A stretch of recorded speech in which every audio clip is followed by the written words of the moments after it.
y caballeros, con ustedes la máxima figura de todo el mundo. One half of the WCC Tag Team Champions of the World, El.CIBERNETICO, alongside with the homie himself, the big dog himself. Ladies and gentlemen, this is Mr. Jones. What's up, wrestling fans and around the world? Thank you, El, for that introduction. Once again, it is time for Overload. Yes. Exactly. Exactly. Dude, we are joined tonight by some fucking WCC royalty. Nothing but champs tonight. That's what's up. That is what's up. But before we get into the whole family, here we go with a little recap of what happened Sunday night. Ladies and gentlemen, as you know, WCC likes to encourage you guys to, support your local indie scene, support your local indie shows out there. Let me tell you, Sean, something real quick before we continue with the show. Sunday night, CWF, Championship Wrestling from Hollywood, went on for absolutely 5 hours straight. The show was free. Can you believe that? Can you fucking believe that? Yo, that's wrestling at its best right there. That's love right there. Man, 5 hours. WWE eat your heart out. Exactly. And for free, ladies and gentlemen, for free. That's right. FREE. Damn. You talk about a show for you. A show for the fans. Exactly. Ladies and gentlemen, like I said, and I'll say it again, support your local indie shows, whether it's $5, $10, $13, shoot, even $15. These people put their life on the line for you guys. They entertain you guys, whether it be a crowd of only 5 people, 50 people, 500 people. Like I said, and I'll say it again, support your local indie scene. Support your local indie scene. And before we continue, like I said, Championship Wrestling from Hollywood always gives you a free show, but Thursday nights they like to do some exhibition shows every Thursday night at the Santino Brothers Dojo every Thursday night in the city of Bell Gardens. The address is 5640 Shoal Street, unit number 5. Bell time is at 8:30 p.m. It is a $10 donation. If not, like I said, it's either free. If you're willing to give them $10, it's cool. It's cool. You're going to get your money's worth. You're going to get your money's worth. And, of course, for more information, go to SantinoBrothers.net. That's SantinoBrothers.net. Or you could go to HollywoodWrestling.com. For more information, call 323-896-3017. Ladies and gentlemen, are you ready? Sean, are you ready? Oh, I am ready. I am so effing, with a capital F, by the way, ready. Oh, man. Let the coonery begin. But, ladies and gentlemen, tonight is going to be an interesting topic. I'm just giving you guys a fair warning. We might say something stupid you might not want to hear. This show is not written. It might not be a little controversial. It might be more than controversial. Ladies and gentlemen, like I said, and I'll say it again, keep the little kiddies behind if you don't want to hear us throw the F-bomb, if you know what I mean. And I'll say it right now, fuck you. But, yeah, that's the warning. That's the warning right there, ladies and gentlemen. That's the warning. Viewer discretion is advised. Yes, we are indeed. TVMA. But before I put my pants back up, speaking, like I said before, and I'll say it again, tonight we are joined by WCC royalty. Royalty, nothing but champs. Let's start off with the number 1 champ himself from season number 1. That's right, season number 1. We got to go old school. Ladies and gentlemen, season number 1 and winner of the first final, ladies and gentlemen, Dr. Octavio Martinez Jr. Hey, guys, what's up? Exactly. Sorry for the sound effects, but yeah. The crowd goes wild. But, Sean, we got more royalty. Thank you, Doc. Also, we got the First Lady of WCC. She is the Queen of Extreme. Ladies and gentlemen, this is Heather Powell. Hey, what's up? What's going on, Heather? Hey, not a lot. Are you still breaking hearts in Oklahoma? Yeah. Fuck yeah, that's what's up.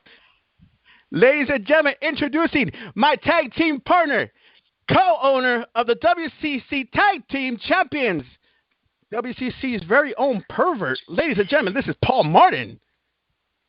Holly. What's up, everybody?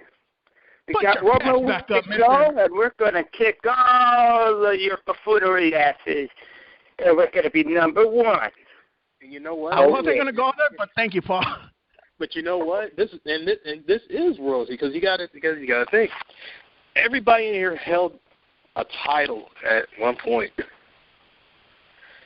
And if you guys don't know what we're talking about, WCC has its own fantasy league. That's right. We have our own fantasy league. The only way to find out is go to facebook.com/group/Wrestling Commentary Central. And if you got Twitter, and I know you got Twitter because you guys been hitting me up on Twitter a lot, lady. Or actually not lady, ladies. Follow me on Twitter at BIZZARO626 or keep in contact with the WCC family at WCC Live. But in other hands, Paul, congratulations, buddy. I'll be honest with you. I wasn't too iffy with our team, but you made me stick to it. You made me stick to that damn list. You're welcome.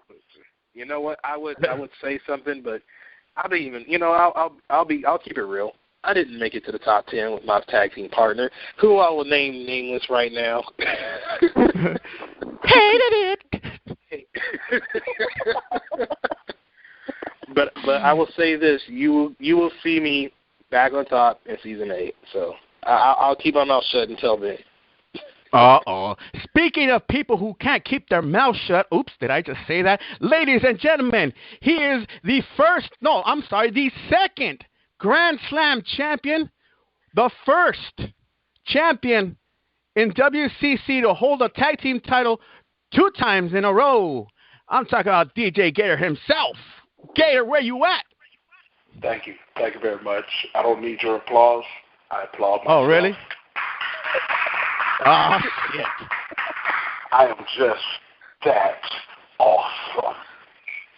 Oh, really? Oh. Speaking of awesomeness, are you ready for this? The man who beat Jacob for the World Championship and the World Heavyweight Championship. One half of the American Exchange. Ladies and gentlemen, this is Brandon Dooling. Ooh. Wow. I feel the rivalry coming. Ooh. Uh-oh. I feel some heat across that room. Well, it's great to be on Overload tonight. It's been a while since I've been on here, and Fantasy League sure is one hell of a party. Oh yeah, it just depends on who gets the key to the throne room and who gets kicked out at first call. Damn. Wow. Like that. Ooh. Whoa. We're speaking once again. Speaking of royalty, look who just walked in, ladies and gentlemen, all the way from Dallas, Texas.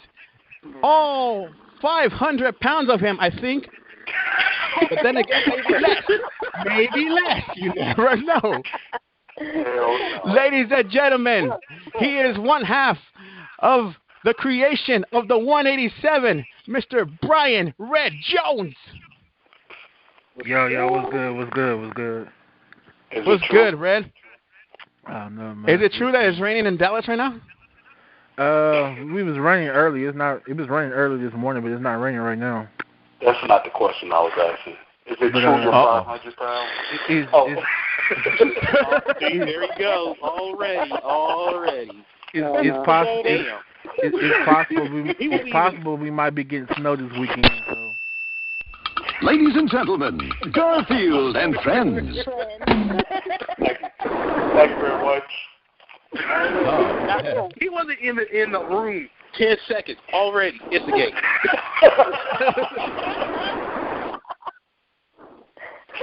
All right. So, Sean.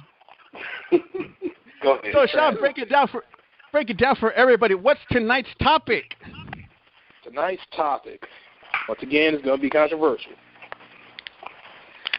Minority wrestlers. Uh-oh. That don't get pushed. Uh-oh. That's a big time uh-oh. Yeah, exactly. It's gonna be real controversial. So everybody, get ready. I feel like a rumble is about to start. Shit. Let's get ready to rumble!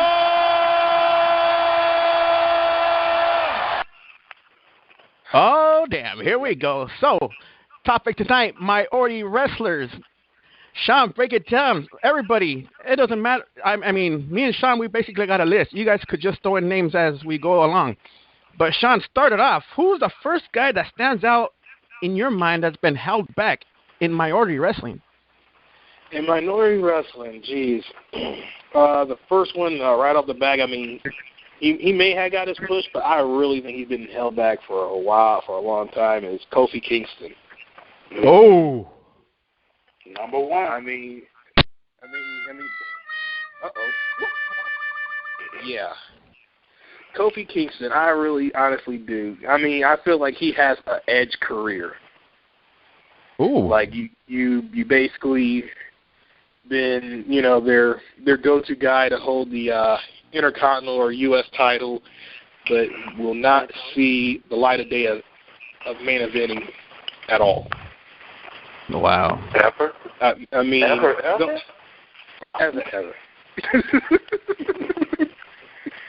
I mean, the guy been in the company, since 2007? 8? Okay. And, I mean, he put on a hell of a good matches and stuff like that. He's a high flyer, but for some strange reason, and I'm just saying, for some strange reason, something's been holding him back. Interesting. You know what? I'm going to take this next one. Let's go down south of the border. Ladies and gentlemen, my first pick on this one would have to be, and it's going to be a long one on this one, okay, guys? So please bear with me on this one. My first pick on this one will be Sin Cara, Mr. Botch himself. Okay. Now people say, well, why would you want to do that?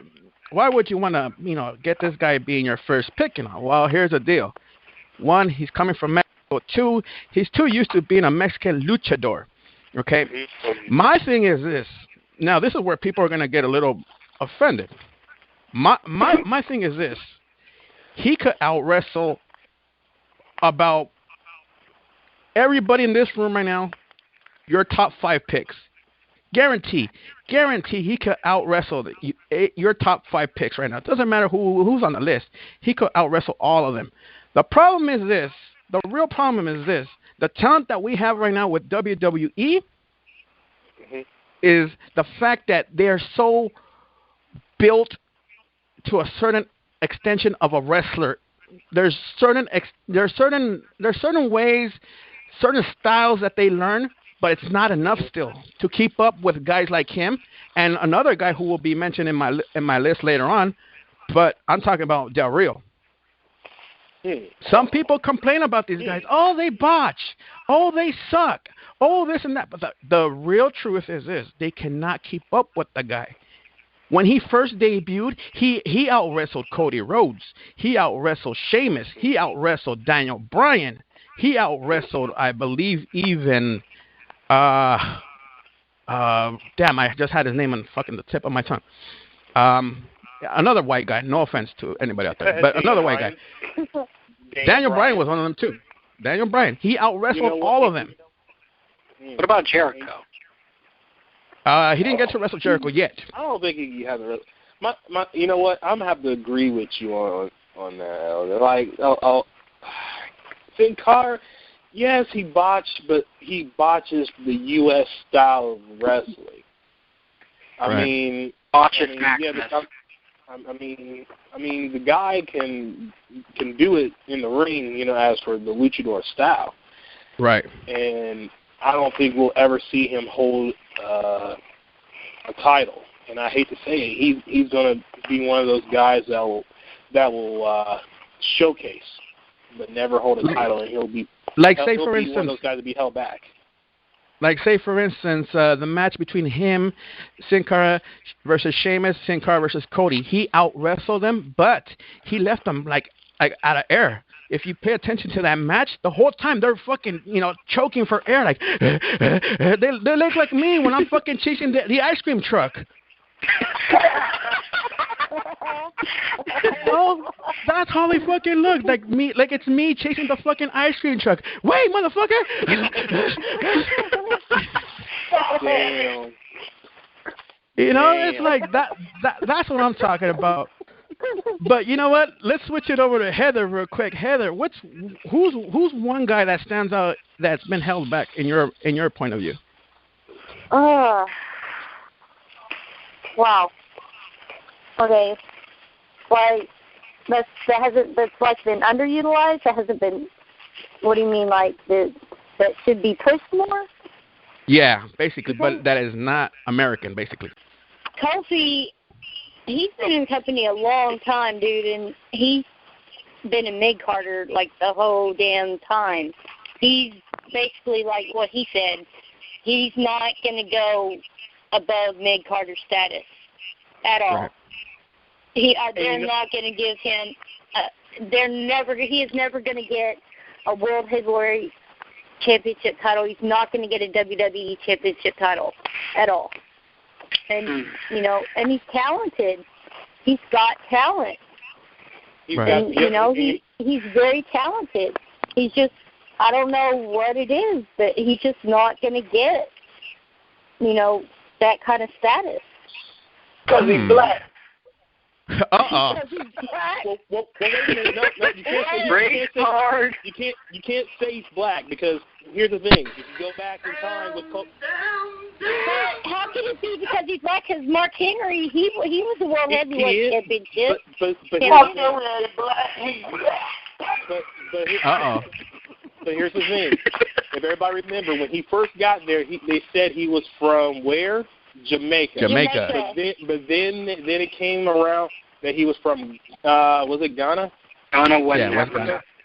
But here's the thing. And Triple H, you know, kind of, you know, poked fun of it, but I mean, everybody thought it was funny.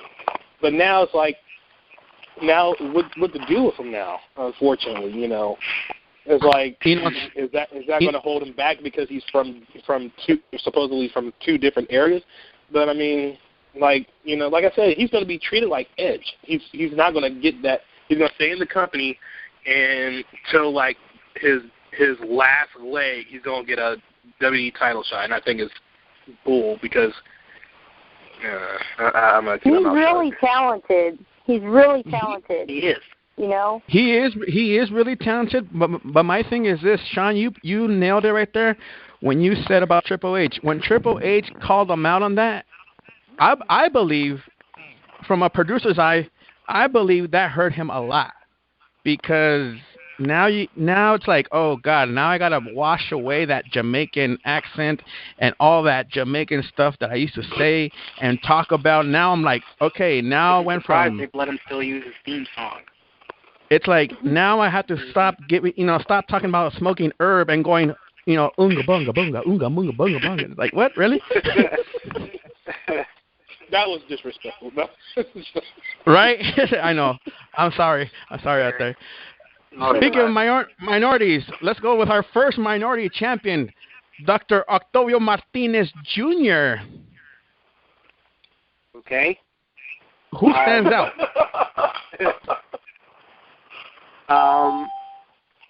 I'm going to say, because he's in the WWE, Ron the Truth Killings. Oh, you're going early now. You're going early on this one. Ooh. Our truth number 6 on my list, but go ahead, Octavio. Oh, if you think about it, when he first started in the WWE, well, back then in the World Wrestling Federation, He was known as a rapper. K-Quick as a rapper. And he never got, like, a title shot. He did get... Other than when he only did win one title as K-Quick. And that was the hardcore title, but he lost it, like, 10 seconds later. Exactly. And then again, who didn't? Right, and then, of course, he was let go, and then he went to TNA Wrestling, and he actually became NWA World Champion. Yes, sir. I mean, that's actually a pretty cool part that he made history. But after that, his title reign, he was kind of... After his title reign, he was kind of doing the same stuff that he did in the WWE. You know, and he was with Road Dogg and Conan at that time. And then when he stopped, when he finished his contract with the TNA, he went back to the WWE, and then he started doing the same thing again, just become a rapper, except changing his name. You know, and then all of a sudden, he won the United States title. He was so close to winning the WWE title, but they just watered him down, and he became nothing but some conspiracy nut who believes with an imaginary friend, you know? Mm-hmm. And when's the last time you heard of him? I haven't heard him in a while. It's been about a good month. I think he's on the injury list. Yeah, he is. Oh, with that knee of his? Anybody remember that picture of his knees where it looked... That looked gruesome. That gas that he got this leg? Oh, hell no. Paul, did you order another fucking pizza? Really? Really, Paul? Another pizza? Really, Paul? Oh. Paul, where'd you get all the money to get these pizzas from, and what kind of pizza are you getting them from, man? Put them I on don't know. DiGiorno. He shipped that shit all the way from fucking LA to Milwaukee. Oh, wow. Hell no. Cross-country cheese. Damn, Paul just answered the damn door already. Jeez. Answer the door. Oh, great. Damn. It's you. Oh, great. It had to be you. Mr. Human Encyclopedia himself, coming to you live from the 215. Hey, what's good? What's good? Overload cast the crew. Hey. What's going on, Maurice? Hey. Yeah, just sell it. And by the way, I know where Paul really getting the pizzas from. See, he cashing in on all his free Papa John's because y'all remember how they do that Super Bowl thing? Oh. Yeah, see, I know where. See, I know what time it is. Paul can't get nothing past me. Oh, damn. Paul, he's just mad because he give him a slice of that pepperoni or sausage, that's all. All I gotta say is pass that one over here, really. Thank you. Yeah. See, hold on, Jacob. Hold on. Is Jacob the instigator? I'm the investigator. Uh-oh. See? Oh, Lord. Hey, hold on. Yeah, Franco, let's get to the real subject. What are we talking about tonight, guys? But we're talking about our truth, Ryan Killings. Wow, you know what? He nailed it there. You know, he went to WWE, did the rap thing, left, and then came back, did the rap thing. But I'll tell you what, the person that liked that was Vince McMahon. Why is he not getting a push? I do not know. That just kills the hell out of me. Uh-oh. There is one, in my opinion, that I think, but he was at WWE like a few years ago, Shelton Benjamin. Oh. I gotta agree with that one. Damn. That's all. Minority wrestlers is our topic tonight, ladies and gentlemen. Oh, shit. Hey, Paul, did you leave the door open again? Yeah, he's ready for his next feature. Oh, there it is. Oh, ladies and gentlemen, Stop ordering pizza. I know, Paul. No, wait a minute. It's not the pizza guy. It's not the pizza guy. It's actually Captain Ron. Captain Ron, welcome to the show. Hey, what's up, guys? Good evening. Hey. Good evening, Captain. Captain Ron. You came off the boat. Yeah, I have to sit here and take myself a nice little cruise. Ah, damn it. The Love Boat. No, I'm just kidding. Love boat's full of tiger blow at the bottom. Yo, Captain Ron, we're talking about minority wrestlers. Who stands out in your mind when you hear the word minority wrestlers? As far as minority wrestlers goes, I think pretty much one of the ones that sticks out for me has to be Shelton Benjamin. I feel like basically he was starting to get a push, and then everything just went south after that. And Kofi Kingston was about the same way too. Ah, shit. Maurice is getting chased. It wasn't me.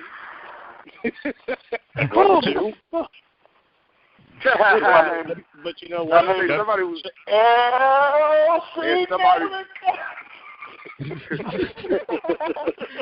Damn. I just like. Sorry if y'all heard that in the background. Somebody wanted to take a joyride on their Harley right now. So. I just like to say WCC and Overlord is not responsible for you guys getting in trouble while this show is on the air. But go ahead. I thought it might have been The Rock in the background, still filming for Fast and Furious. So.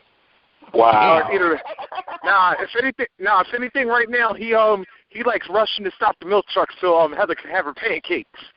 Wow. No. Don't talk about. Hey, I got one. Too soon. Do not customize vanilla pancakes. Oh man. I'm sorry, but. Sean, so let's go down the list again. We talked about Kofi Kingston. We talked about R-Truth. We talked about Shelton Benjamin. We talked about Sin Cara. Who is next on your list? I got somebody that, I don't know why they don't utilize this guy, but Unico was one of my favorites. And damn. Sin Cara Negro. Yes. That was my second pick, Big Red. Hey, I am a Negro, so I can't say Negro. You can say Negro. It's all good. Yo, Big Red, tell me about, Unico. Man, Unico is one of the best luchador wrestlers that they have. I mean, hell, he made a bit of Sin Cara than Sin Cara does. Damn. Oh, wait, there is a bonus. There is another bonus to basically Unico. At least he didn't botch up almost every single damn move that he tried to execute. Yeah, that's a plus. Damn, that's a plus. Plus, that's like the whole damn board right there. Exactly. But there is a downside to him, though. I have to agree. Doc Ock, go ahead. I have to agree. Like, he was better. He's better than Sin Cara, I really think. I mean, he pulled off moves that were sick. Hey, Sean, hold on a minute. Doc, go ahead. What were you saying? Okay, there is a downside of Unico, though. Go for it. Okay, now, he is a good wrestler. He is, very good when he comes to luchador style and, United States wrestling. But the downside, I think it kills him, is his gimmick. Supposedly, he's from Mexico, and he's dressed like he's from, East L.A., He's from the originally Bayou. from Texas. Right, he's from the Bayou. But he's from Texas. And it's just that image kind of kills him a little bit because he's doing that stereotypical gangster Mexican. And that's why I don't like him. No. Oh, wow. FYI, not all Mexicans are like that. Just look at myself and Octavio. Just saying. Yeah. Exactly. Whatever you say. But hold on, no. You had Conan from Cuba trying to pretend like he's from South Central, even though they was trying to pass him off as a Mexican. So this ain't nothing new. Maurice, Conan is number 7 on my list, but let's keep on going with Unico real quick. Sean, anything about Unico? Like I said, he's a good wrestler. He didn't really botch as much as Sin Cara, but like we said before, it's all about that luchador style. And I have to agree. Sometimes it has to deal with the WWE gives you, and unfortunately, when these talent agents go out, they just see how they wrestle. They do not look at certain things in the wrestler or in a minority wrestler. He's one of those guys who basically put it out there on the table like, this is it. Let's go to Hotlanta. Jacob, is there any certain wrestler that stands out in your mind that's been held back a little bit? Uh-oh. I mean, y'all said everybody I was going to say. I'm trying to think of somebody I ain't seen in a minute. I wonder where Mr. Porter is. The infamous VIP. Oh. Or MVP. Oh. Yeah. Yeah. Ooh. Yeah. He off balling. Like he was there for a second and then he just disappeared. Just disappeared out of the blue moon? I mean, what? Yeah. He off making that yen. Do we know what's going on with him? Paul, would you like to answer that one? So I'll say MVP is over in Japan.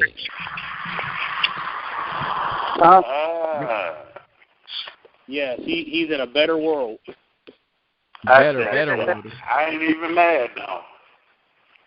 I'm not even mad. He's getting more props over there than he was getting over here in America. Well, yeah, I'm sorry, in WWE. I bet. And that's kind of so crazy. He gave the WWE the SmackDown. And you know what makes it so weird? Here's the thing with MVP. Good wrestler.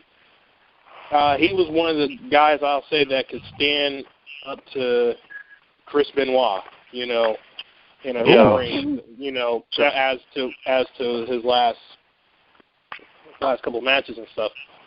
But with MVP, like MVP's big over there, just like how Kentai or Albert, however you want to call him, was big over there in Japan. Well, Kentai is big everywhere, but Damn. It's funny. It's actually funny you're here talking about MVP, but now I actually just thought of another superstar who pretty much has been getting kind of the short end of the stick, and he actually has a name with 3 letters as well. JTG. Whoa! Sit down. Uh-oh. Don't get me started on this one. L. Yeah, before I go, because I actually got to take off real quick, but I do want to throw in one person real quick. I wanted to throw in the alpha male himself, Mr. formerly known as Monty Brown, Marcus Corvon, whatever you want to call him. But, y'all can't tell me when that brother hit you with the pounce. He was getting King Spirit. That's out of sexual. I don't like that. All right. All right. I got to talk tomorrow, everybody.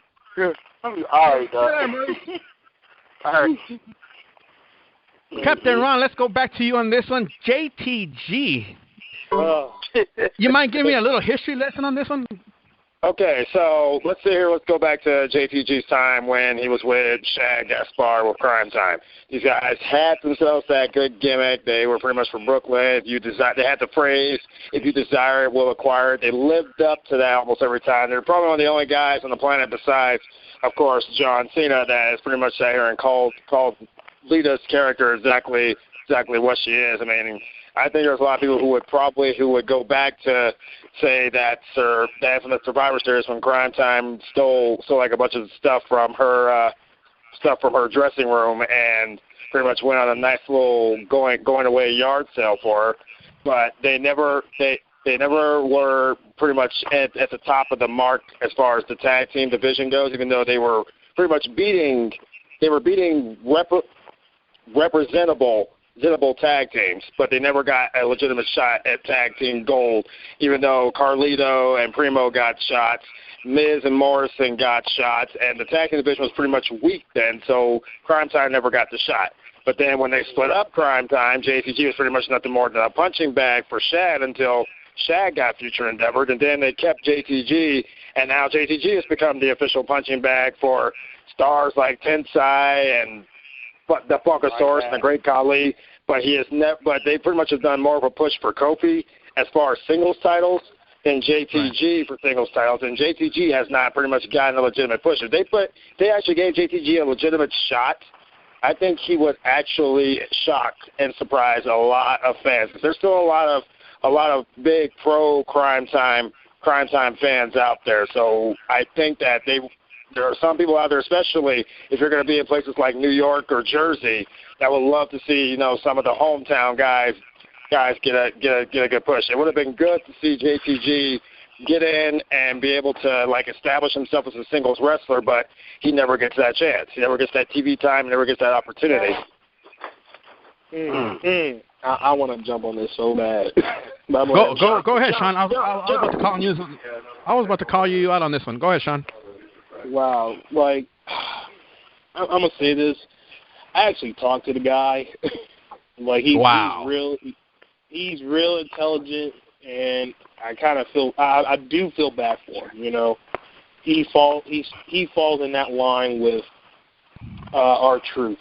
You get that gimmick where you have to be street level, and I know for a fact that he doesn't want to be that, but that's him basically to a T. I mean, the New York swag, so to speak. I hate the word swag, but the fact that he's good in the ring. It's just like every other wrestler, they hold him back. For what? I have no idea. Give him a title shot. Give him TV time. They don't do nothing with JTG at all. Like back in the past, where we seen AW, Abraham Washington, where he left WWE or he got fired from WWE, and the primetime players didn't have a mouthpiece and they sucked. They could have got JTG as their mouthpiece or something, or to help them out, but unfortunately, JTG is one of those guys who knows he got talent. He just sits there in the back collecting a paycheck. Let's go with let's take it down south to Missouri. Dylan, you heard us talk about Shelton Benjamin, MVP, JTG, Monty Brown. What do you think about those four gentlemen? I agree with all four of those guys, especially Monty Brown and Shelton Benjamin. Shelton Benjamin, he may not have the best mic skills, but you cannot tell me there was a single man in WWE that could do the athletic things that he could do. With the I don't even know if Kofi Kingston could do the athletic things that Shelton Benjamin does. This is probably one of the few guys that athletic-wise could go toe-to-toe with AJ Styles. That's how athletic the dude is. And the fact that he is a former Golden Gopher. The fact that he has an amateur background. The only thing that was holding him back to me was mic skills and the fact that he was basically Kofi Kingston before Kofi Kingston. Wow. Minus the Jamaican gimmick. If you could just see me right now, dueling, I'm literally behind the wall when you're saying all that shit. I'm like, wow, I didn't know all that, but okay. Speaking of Kingston real quick, I'm going to just say this on a side note. Has he ever gotten a one-on-one main event title match? No. Exactly. So that sums up my point right there, and I agreed with everything that y'all have said about Kingston, but I'm going to get to Benjamin in a real bit. What I also think kind of killed him a bit it wasn't the fact that he was on ECW. He's played a face before, but he spent more time as a heel. I kind of thought that his face turn before he left kind of diffused any momentum he could have had. And the fact that I think this kind of haunted him in a way that he was basically, more often than not, the highlight reel of Money in the Bank whenever they had the Money in the Bank ladder match at WrestleMania. Whether it was 25, he leaps from the top of a 15-foot high ladder. Better yet, a year earlier, 24, he falls all the way from a ladder, lands back first through a ladder. If Jeff Hardy is possibly the only person in the Money in the Bank ladder match who could even be close to Shelton Benjamin as far as highlight reel-worthy moments in total. Or who could forget WrestleMania 21, T-bone suplex on Chris Jericho from the top of the ladder, or when he scaled the ladder and clotheslined Jericho, or 22 when he did a senton dive off of a ladder that was propped up against the ropes. Just so many memories for him, and the fact that he was also not too bad of a striker. We talked about his athleticism and his amateur wrestling background, but the dude could kick too. With his dragon whip, with his dragon kick, he had a lot of things, but his mic skills did hold him back quite a bit. And what did you guys think? Do you guys think he had any charisma? Go ahead, Sean. With Radio show right now. Shelton Benjamin, I really wish he did have charisma. The only time that he ever showed charisma was when he had a feud with R-Truth. Isn't that sad? So he didn't have it. He with only had charisma with another minority wrestler. A minority wrestler. Octavio Martinez Jr., go ahead. Would you like to retaliate on Dueling's comments? No. He said it. Yeah. Word to word. He got it right. Yeah. I think you get an award for that one. I think the only thing that Shelton Benjamin needed that probably jump-started his career a little more, if besides a better gimmick, would be a manager, like a mouthpiece. That would have helped him a lot. Well, he did have his mother, though, but that didn't really help. Yeah, I mean, he did. I mean, that was the only thing. That was more for comedic reasons. Right. But it's just like, if you wanted him as a serious... Continental title, so she did. Well, you remember when he first came in? When you first came in, he did have Kurt Angle. When he and Haas were part of Team Angle, so... Yeah, if he had another mouthpiece, you know, he could have probably been somewhat of a world champion around this time, you know? Yeah. Now can I add another wrestler that hasn't been... Go ahead. Yeah, well, can I wait till after Heather's opinion? Okay. Go ahead, Heather. I didn't say anything. No, Heather. He won a battle. He won a battle. Heather. I was just being a gentleman, that's why. Heather, what are your opinions on Shelton Benjamin, MVP, JTG, and Monty Brown? I was listening to what everyone was having to say on all of them. I agree with everyone's point. I really like Shelton Benjamin. Mic skills, he needed a lot of work on his mic skills. So I agree with that. He was very underutilized. He had a lot of potential. He could have been a very strong champion. He wasn't used to the best of his abilities like I thought they could have used him for. MVP, I really like MVP. He was one of my favorites, actually. To be honest, I wasn't real familiar with, what was that other guy's name? Monty Brown? Yeah, I wasn't really familiar with him, to be honest. All right. Yeah, I wasn't really MVP. I agree with everything that everyone was saying. So. Well, you might know. Well, Monty Brown. If I could say real quick on the side note, if y'all are going to talk anymore about other ones, if y'all could bring up the Usos. That's all I was going to say. Oh. So, yeah. All right. We'll get into that one in a minute. Paul Martin, real quick. You heard everybody talk about Shelton Benjamin, MVP, JTG, and Monty Brown. What are your thoughts on these four gentlemen? MVP, good one. Shelton, good pick. JTG, not so much. I just think he needs a little more work in him. But thank you, Paul. Because the thing is that, I personally always thought that Shad was going to be the star and JTG was going to, take the pink slip or something and go to TNA and act like the fucking Pope. What? Ooh. That's another black man that's been held down. The Pope, D'Angelo De Niro. And the thing is that guy, the Pope, who actually before TNA, I actually thought he had something going. It's just with that ECW rebrand,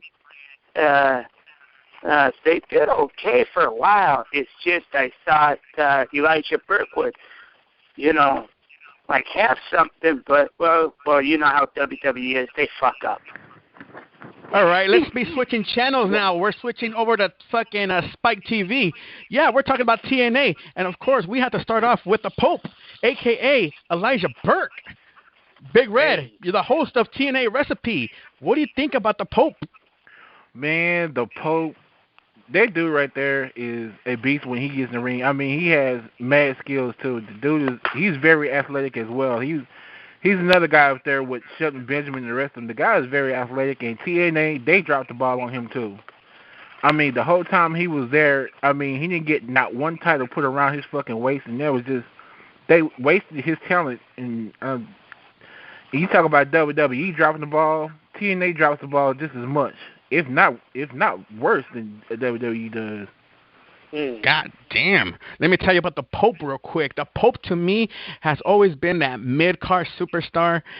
Sad to say, I don't see him as a world heavyweight champion. Sad to say, I don't. I don't see him whatsoever. So my point for TNA is this.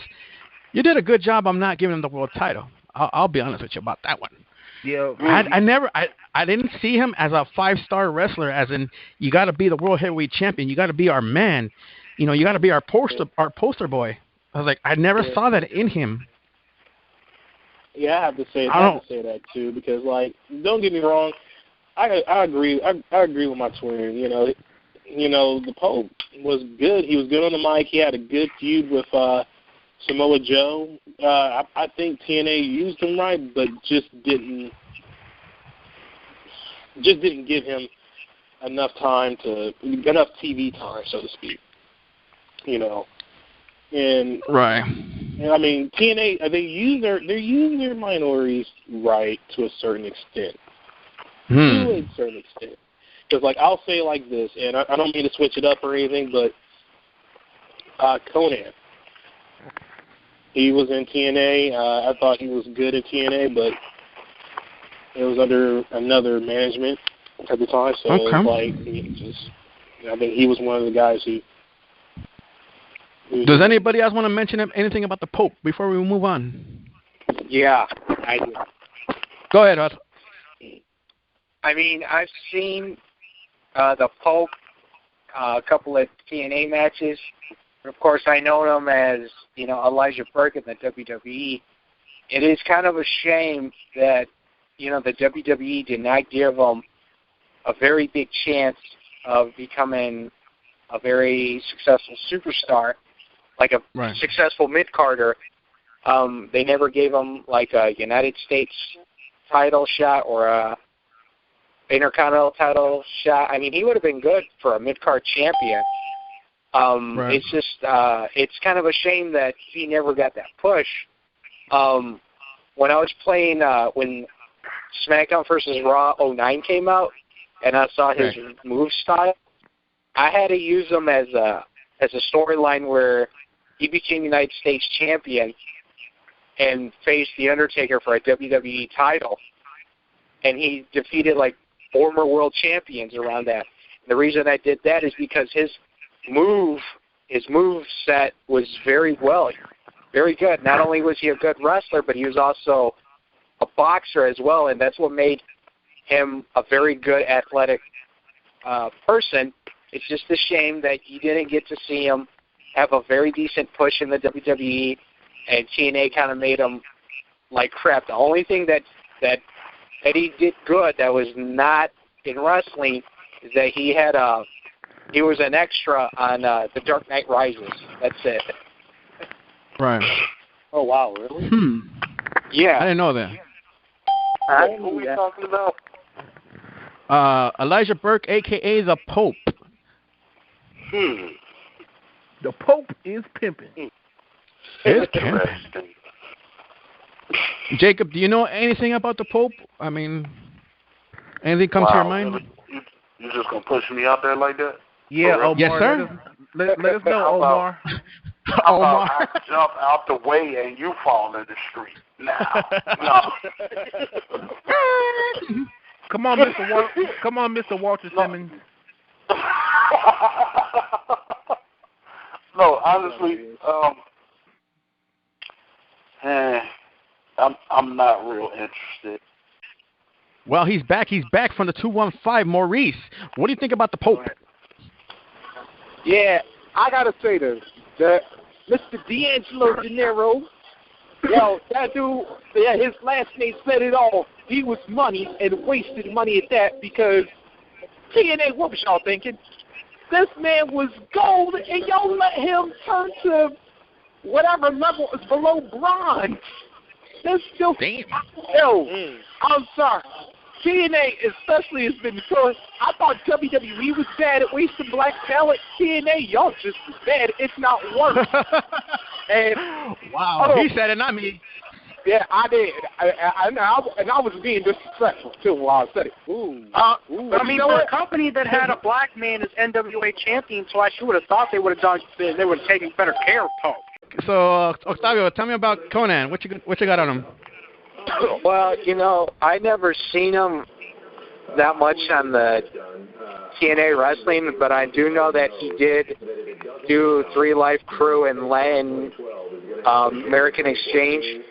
I mean, that was kind of cool.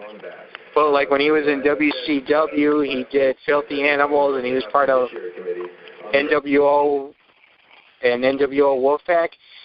He was probably, like, one of the coolest wrestlers I've ever seen in WCC, especially when he tried so hard to represent the Latin community. So I was just like, this dude's crazy, you know. He's kind of cool. I thought that he was Mexican, but I found out that he was from Cuba. I'm just like, wow. That's just so weird. I just learned something now. I just You learned know? something now. I'm going to... See, now my thing about Conan is this, is that Conan, before you guys actually got to know him in this whole gangster style WCW days, before that, this guy was a fucking beast. He was a beast. You know what? That's one of the reasons why WWF at the time picked him up. This guy was a beast. This guy was, you never saw, you know, hey, not making fun of my own people, you never saw a guy who's 5'9", look like a fucking animal, like Batista, and run around the fucking ring. Like, literally run around the fucking ring. Submission move, the Tequila Sunrise. Exactly. And he's also the guy who also taught Bret Hart how to do the sharpshooter. Exactly. Yes, that's Thank true. you for bringing that up. Yes, I you remember that. Yeah. That's why, and it's like, okay, besides him being all that, it's like, dude, the guy was an animal. But here's the deal. After he got hurt, it's like he got held back from all this bullshit, you know? He really did. He got hurt, and it's like, it's almost like they didn't give a fuck about him. Yeah, he was a beast, like, as a manager. Like, when I saw him in TNA with LAX, like you said, like shit, man, if I had a manager, I had to pick, like, 3 managers. One would be Paul Heyman, the other one would be Conan, the other one would be Jimmy Hart. But, like, Conan, he brought it, man. Like, he was ruthless. Like, I thought this fucker was, like, pure gangster with it, but put it like this. One thing I have mad respect for Conan is the fact that what he did. A lot of people don't get it. Like, they're like, why would he do that? Why would he do that? Here's the deal. What he did was this. He turned his back on his own country. He said, fuck Puerto Rico, fuck Cuba. I'm Mexican. That was fucking, to me, that was fucking awesome. He did that, and that was fucking awesome. I never saw that coming.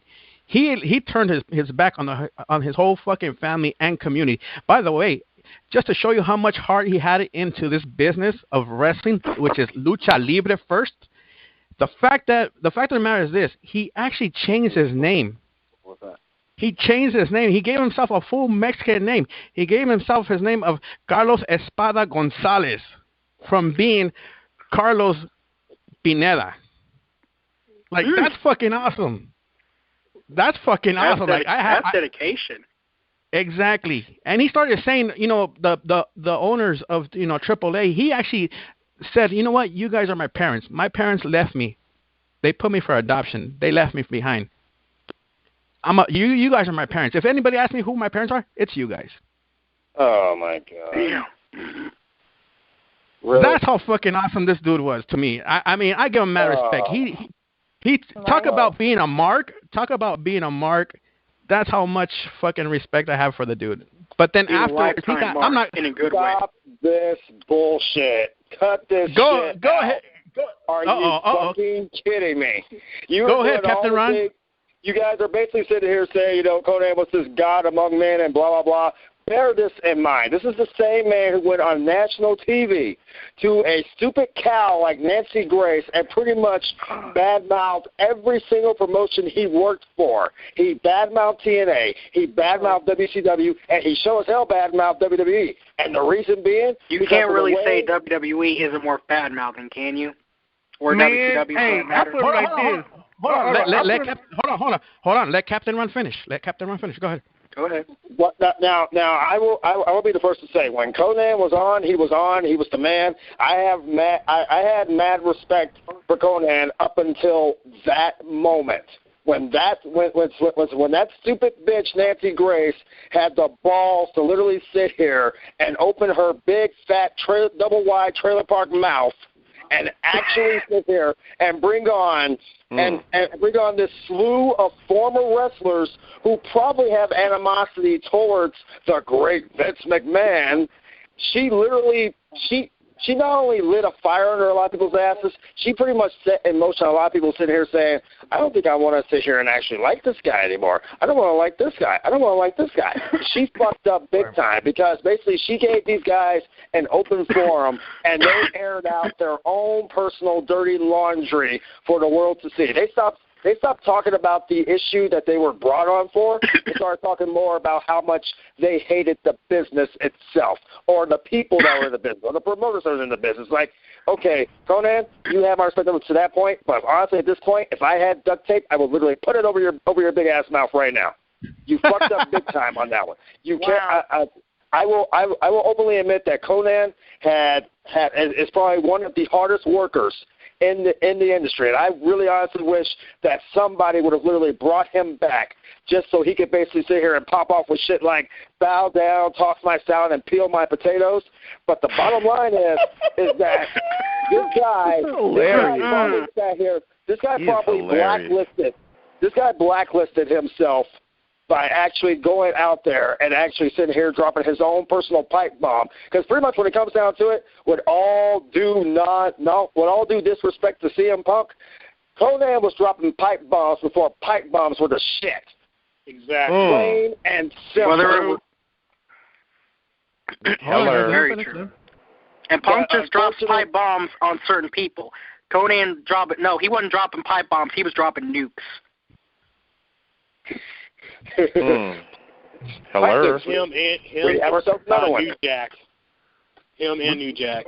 But you know what though? Oh yeah, actually that's another person. Him and New Jack.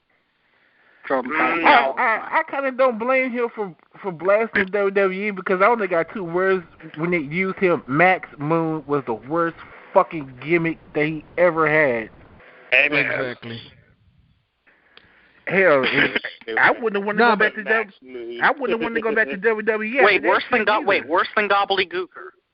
All right. The question is this: minority wrestlers in wrestling, who stands out for you? Right now, currently? Yes, sir. Yes, sir. Oh. Titus O'Neil. Ooh, good pick. You know what? When he first came on, I'm like, this coon cannot, with the K, by the way, he cannot talk at all. But when he started to like really blossom with that, me's and dots, I'm like, okay. Poor man's prime time. No shit, Sherlock. Anyway. Well, then you could have said that earlier. Well, I would have said it earlier if you didn't steal my pick from Rock, fool. Okay. Too damn bad, Mr. Team Bring It. It's not my fault I got the draft pick. You know what? Look here, motherfucker. Look here, motherfucker. Just because you stole it, I can always take it back. You can't really steal. Can you steal somebody that wasn't? Okay, but steal somebody that wasn't. But that's here or there. Let's get ready to rumble. Now, as I was saying before, I was so rudely interrupted. Now, Titus O'Neil. You like OJ trying to steal something. You know what? Stop while you're ahead, because I'm not the one who did it. Okay, thank you. As I was call me irrelevant. I'm not the one that has to talk crap all the time to stay relevant. Excuse me? This reminds you, I stayed relevant for, 9 weeks, and you stayed relevant for how long? Exactly. Now, as I was saying, Titus O'Neil is probably going to be one of the biggest things, but I believe that he's going to be just another Kofi Kingston. Oh. Sean, real quick, let's review this list real quick. So we're talking about Sin Cara, Kofi Kingston, R-Truth, Unico, Sheldon Benjamin, MVP, JTG, Monty Brown, The Pope, Conan, and Titus O'Neil. Sean, who are we missing from this list? Who are we missing? Man, that's a list. My list goes for days. I can tell you that now. Another person could be on that list is like Yoshitatsu.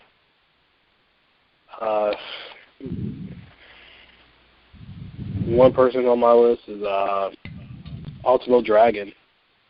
Oh, you're talking about the pre-show. Yeah, Ultimo Dragon. Like he. Man, what can you say about Ultimo Dragon? I mean, I like this guy. I mean, from the days of WCW when he came in to the arena with like tons of titles that he won over in Japan and Mexico, I believe. But when he came to America, it just seemed like he didn't get the push. All right. So you guys heard our list. Sin Cara, Kofi Kingston, R-Truth, Unico, Sheldon Benjamin, MVP, JTG, Monty Brown, Pope, Conan, Titus O'Neil, Yoshitatsu, Ultimo Dragon. Let's go down the list on the barrier.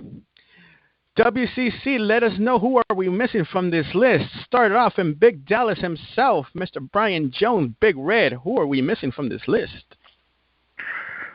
Jay Lethal. Jay Lethal. Damn, forgot about him. Okay. Let's go to good old Maurice. Who else is missing from this list? Yo, Chico, that's not cool, man. You forgot Carlito. Carlito. Brandon Dooling. Who's missing from the list?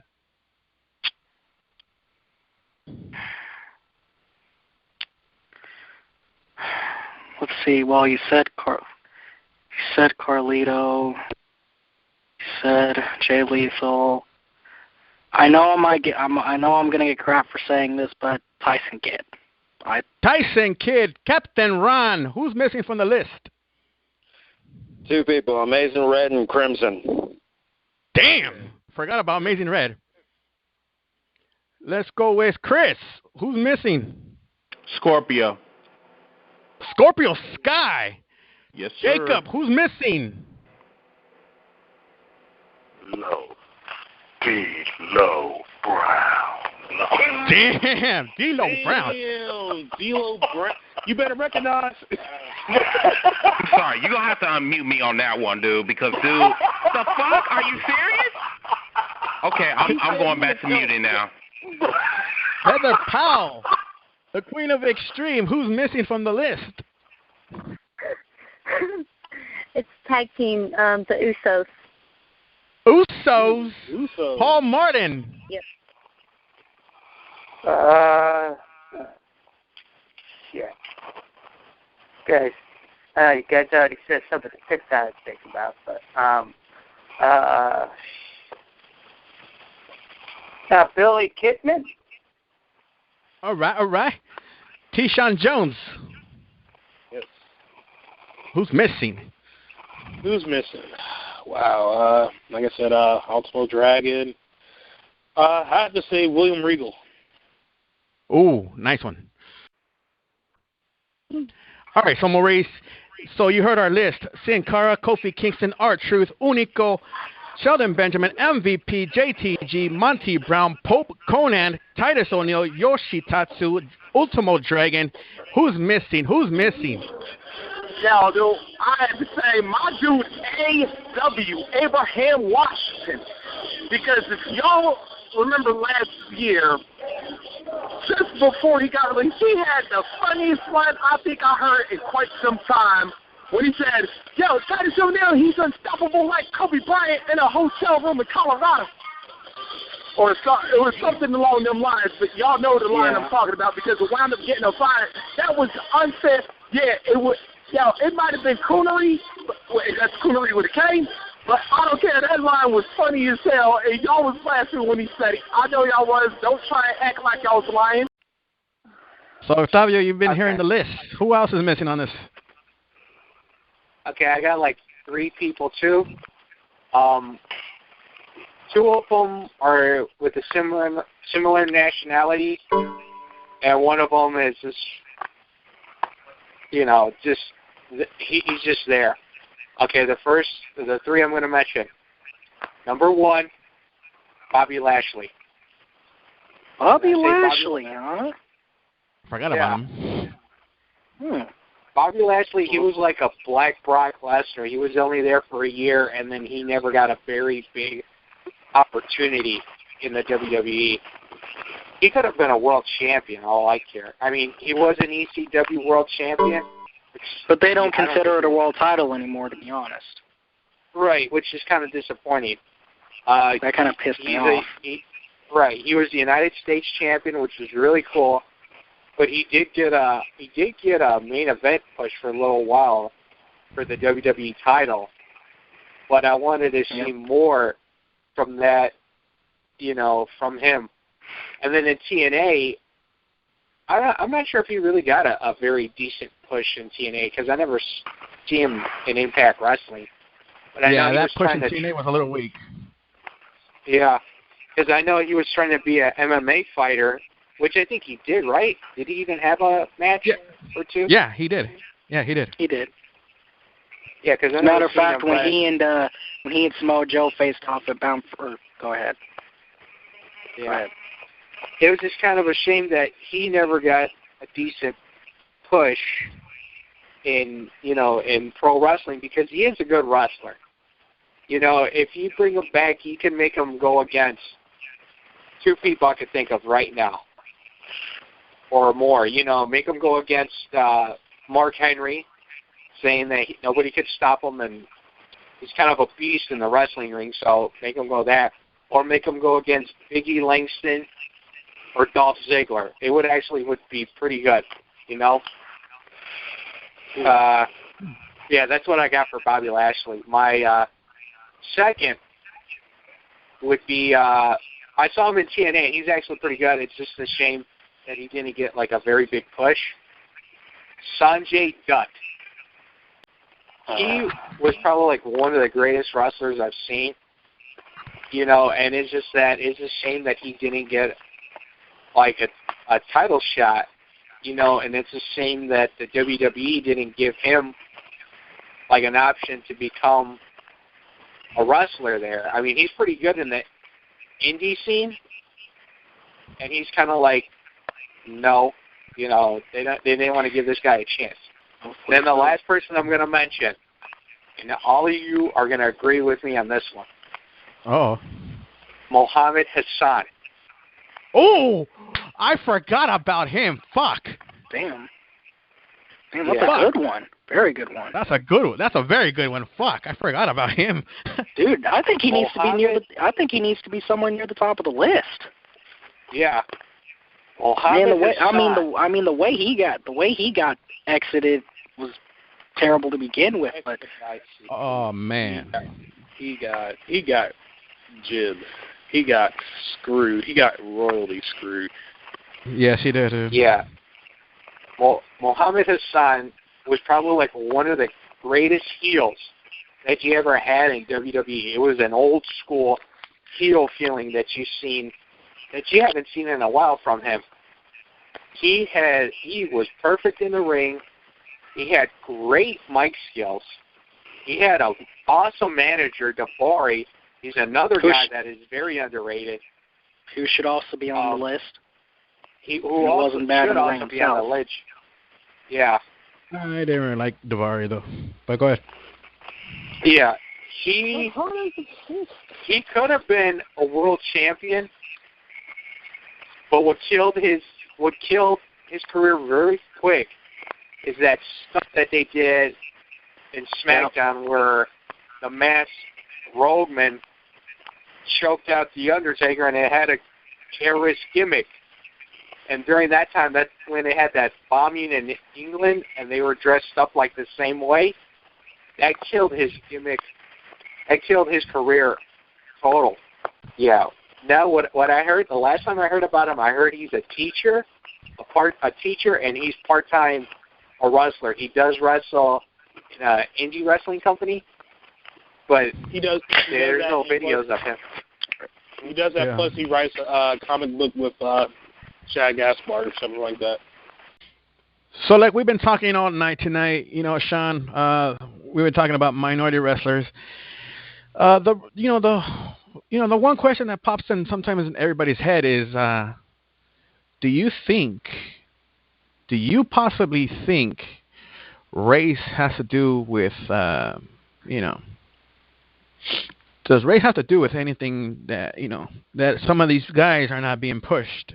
Could it be because he's too Mexican, he's too black, he's too Asian, he's too English, he's too Europeanish? Could it be anything like that? I mean, is that the thing that's kind of holding them back? You know what? And it's hard to say, and it's hard to not say the race card doesn't play a hand in any of these guys' careers. A certain percentage, I would have to say, yeah. I mean, it plays like a 50. It's like 50-50. I mean, one hand, you got, Vince McMahon. Either if it was Vince McMahon, Eric Bischoff, Dixie Carter, that he signed these guys for a reason, or the men and women of the ring. But I have to say, like, some of it does play a hand in it. They may not want to say it, but it's hard. It's really hard to say. You know what? I'm gonna say yes on this one. Race does play a big part in this situation because here's the deal. I'm looking at the list right now as it is. Sin Cara, Kofi, R-Truth, Hunico, Sheldon Benjamin, MVP, JTG, Monty, Brown, Pope, Conan, Titus O'Neil, Yoshi, Dragon. The list goes on and on and on and on and on and on and on. And I'll admit, 90% of the board right now is black. Nothing wrong with that, but 90% of the board is black. And my thing is this, I forgot what award show was it, but Jamie Foxx said some of the best actors are black. Oh, wow. Now, when it comes to wrestling, could it be true? Some of the best wrestlers are white? I mean, let's be honest. Could it be true? Some of the best wrestlers that are white. Because I'll say, just so you guys know, I ain't biased. I ain't trying to sound racist or anything like that. I'll say this. The top Mexican luchadors are not the best wrestlers in the world. I'll say it. Just so you guys know I'm not being biased or racist or anything. I'll say it. None of my boys, Del Rio, Eddie, God rest his soul, All right. They're not the best. I have to say it too, because some of the guys, some of the black guys are not the best. Like, don't get me wrong, I'm gonna catch heat for this. Booker T. I mean, yeah, he's very athletic, but or even The Rock. The Rock is great, but I really don't think he's the best. Right. That's another thing I was going to bring up on the show.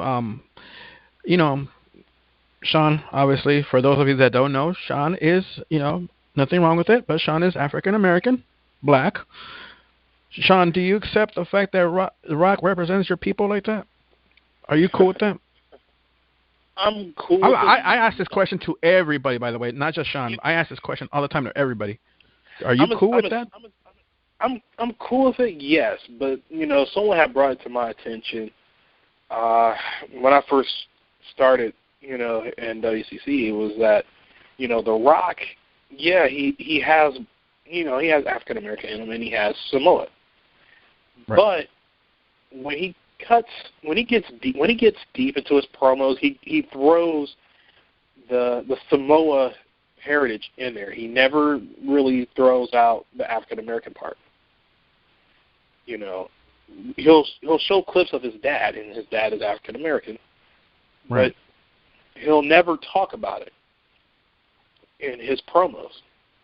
Right. He'll say, my chief, I forgot his grandfather, but his grandfather was Samoa. Peter Maivia. Yeah.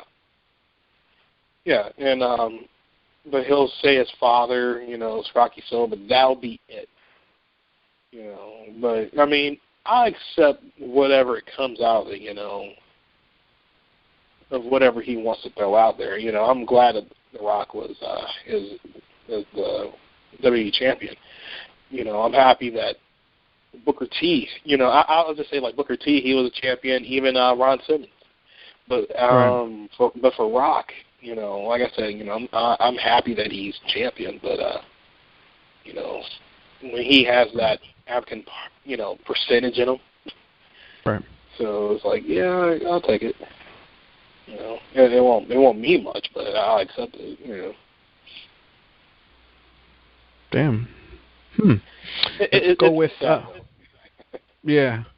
It is. I mean, like I said, I have to say, like I said, for myself, for the whole Hispanic community out there, some of my favorite guys of all time, like I said, rest in peace, Eddie and Del Rio. You're still alive and everything, but including Del Rio's father, those guys. It's like, you guys are not really the best out there for me.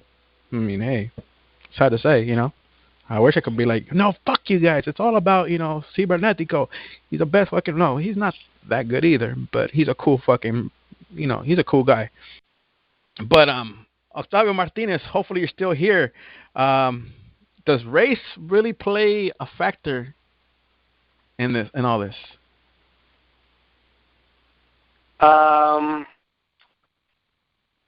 It varies on what wrestling company you're from. All right, let's start with the E. Let's start with the big E, WWE.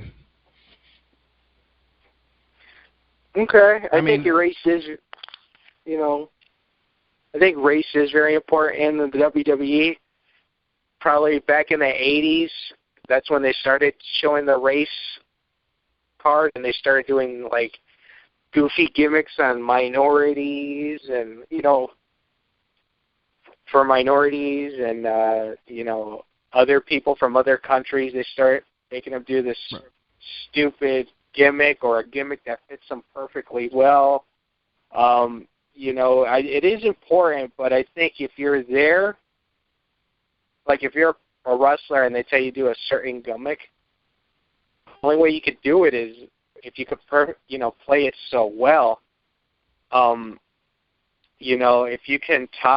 If you can work that gimmick, it's going to work on you. But if you can't, there's people that are, especially the fans, are going to hiss you at it.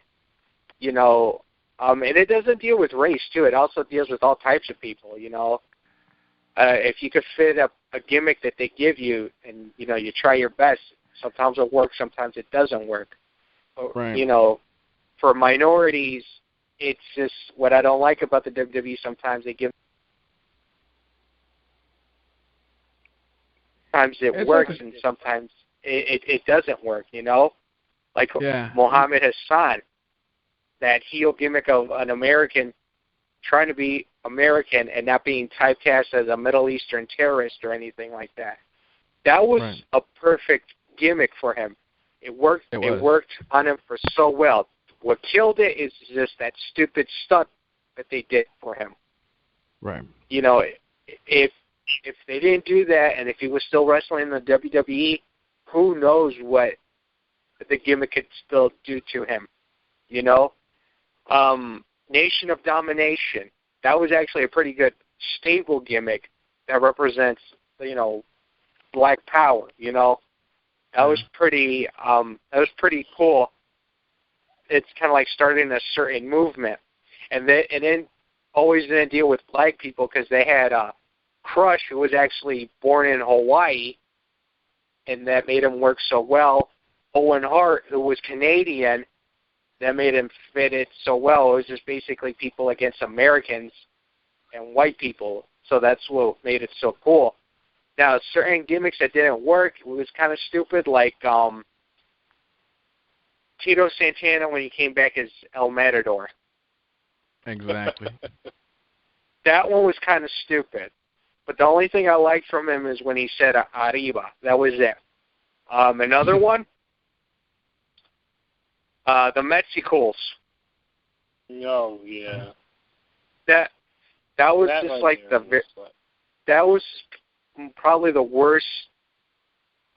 Well, back then I thought it was funny and it was kind of cool, but when I look at it, now it's just like, that's kind of stupid. They're trying to make them look like rebel day laborers, like right. They don't do shit. They don't take orders from a white guy. I'm like, have you met most of the Mexicans here? We take orders just for a small amount of money. These motherfuckers think that they're badasses. Nope. That was probably the worst gimmick they ever gave to the Mexicals. I felt bad for Juventud Guerrero, Crazy and Psychosis. I thought they would have gave him a much better gimmick, But, yeah, race does matter in the WWE, but if you give it a certain way, a gimmick to a person, they have to make sure they pull it off so well and try not to offend certain people. So, yeah. Exactly. Does race have to do with anything in these minority wrestlers that hold them back in a bit? Hey, yeah, it does, son. Oh, shit. But, like I told you, it depends on the promotion that you're in. With the E, hell fucking yeah. How many black WWE champions have you seen? 0. How many, besides The Rock being half black, half Samoan, and how many black world heavyweight champions have there been besides Mark Henry? Booker T. One. Booker T. I mean, wait, come on, I'm wait. like... Wait, Bobby Lashley never got the push, huh? He never... I mean, no, I know we talked about it. He made ECW champion, the D show. That's right. The D show. The D show, man. The D show. Fuck. You know what I'm saying? Wait, but did he rock the actual EC? No, yeah, he did, right? He did rock the ECW title, not the platinum. Yeah. He rocked the original ECW title before they switched it over.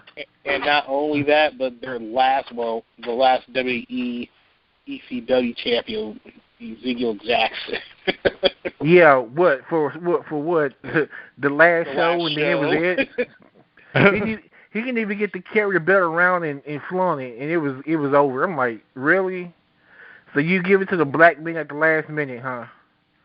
That was funny. It reminds me of our kickbox days. It's like, dude, give us the ball back. Game is over. Damn. I'm just like, you know what I'm saying? I don't want to say that the racist, but damn, come on. Damn. Exactly. They need Ron Simmons on that. I mean, it's like I said. I mean, Ron Simmons. He set the pace for the black man in WCW, becoming the first black male world heavyweight champion over there. Right.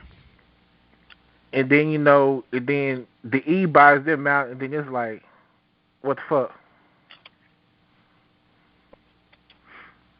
It hasn't been that many black world heavyweight champions since. That's awesome.